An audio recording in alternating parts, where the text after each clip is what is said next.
Hello my good people, welcome back to my YouTube channel. Thank you so much for always coming back to watch my videos. If you are very new to this channel, kindly subscribe, like the video and share. Stick around and watch till the end and let us learn together. In today's video, I want to answer some questions that I'm asked by you viewers. So stick around as I answer your questions. The first question is, how much do I need to start a poultry business? Yeah, the money to start a poultry business will depend on the number of chickens you want to start with. If you start with a large number, you need a lot of money than when you are starting with small number. So plan yourself to know how much you need.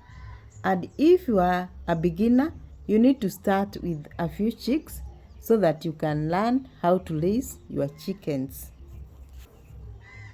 Another question is poultry farming profitable? Yes, it is profitable when it is done correctly. What do I mean by done correctly? This is by committing yourself to work and also availing yourself in the farm. Or if you are not allowed, make sure you have a person who will look after your chickens well. Also be able to identify the diseases earlier to avoid mortalities that can lead to losses. Also be able to look for market for your produce to avoid disappointments, like you look for eggs, market, and those people who are doing broilers, look for market before they mature.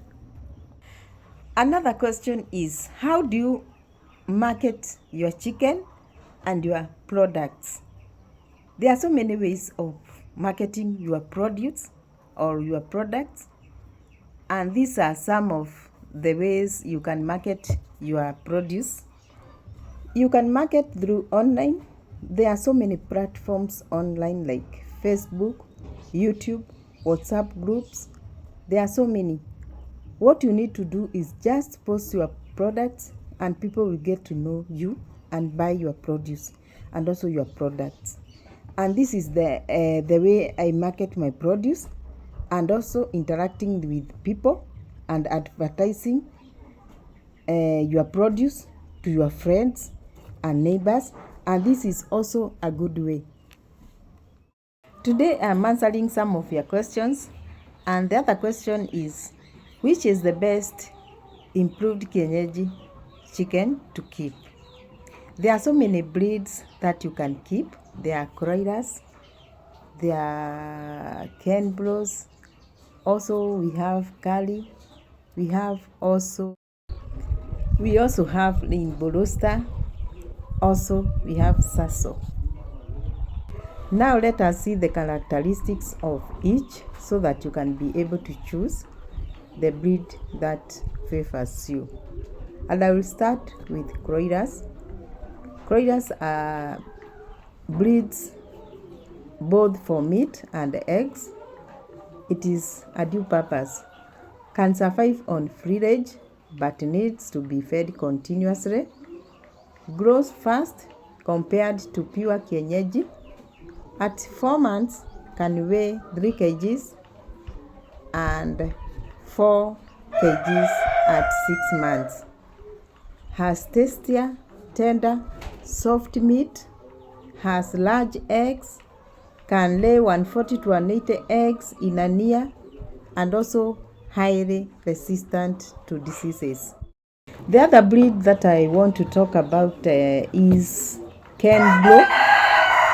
It is a dual-purpose breed known for their rapid growth. It's good in egg production, can lay 200 to 250 eggs in a year.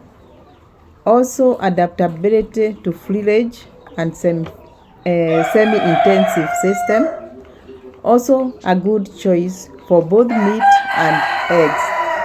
They are also resistant to diseases.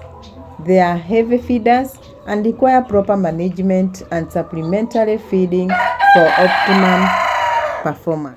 The other breed is Sasso, mostly raised for meat. It has slow growth rate, can also produce 200 eggs per year. Also we have Rainbow Rooster.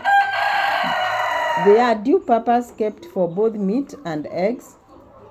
Grow fast. It has a high disease resistant.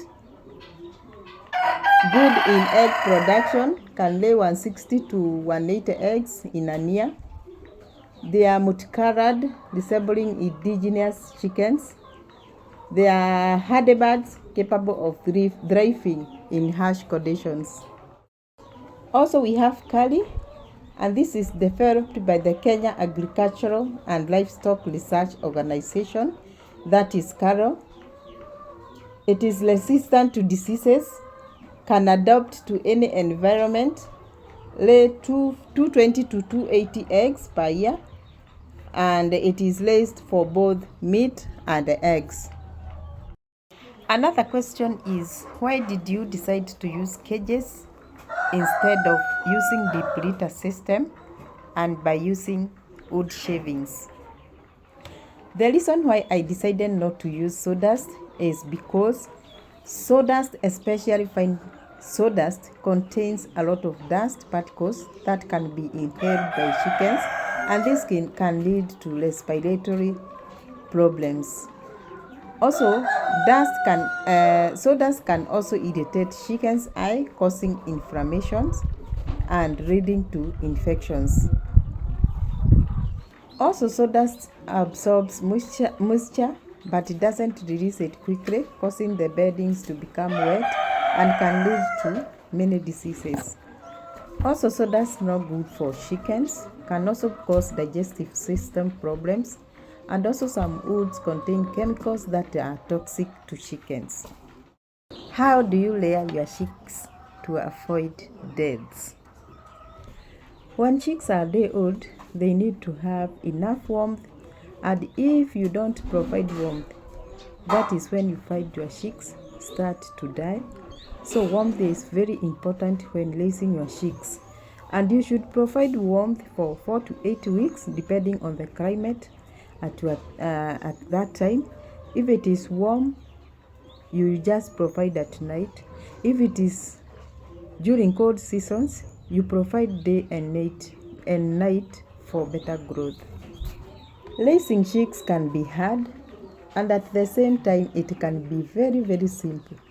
The only thing needed here is to build a good brooder, put source of heat.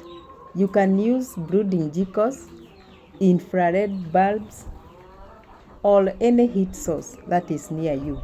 Provide clean water, good feeds, and also vaccinate your chicks.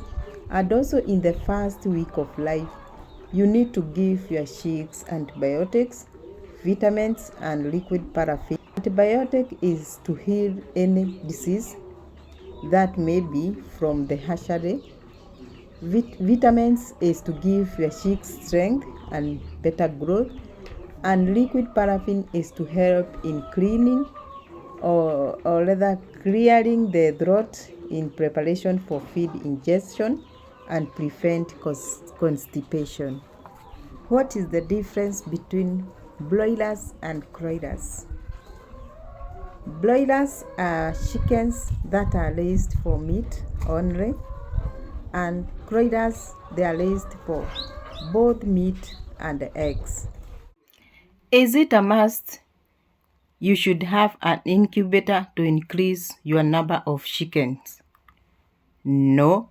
You can also use chickens to increase your chickens in your farm, and this is what you need to do.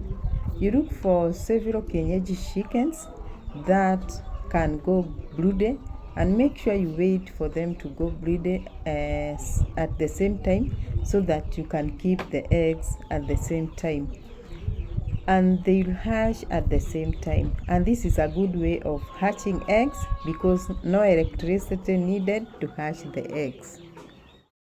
Before I end my video, let me take you through my chicken coop. These are my chickens. This is the coop. This is my chicken house. You can see the way they are.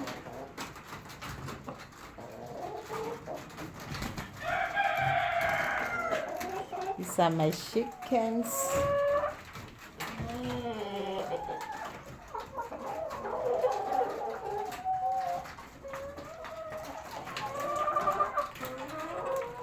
This is my chicken house. As you can see, that is all what I had for you today. I hope you have enjoyed the video. I hope I have answered your questions very clearly. And in case you have another question, you can ask. I'm ready to answer all the questions that you are going to ask, so that we can go and learn. We can learn together. Thank you so much for watching. I'm Esther from Esther Farm.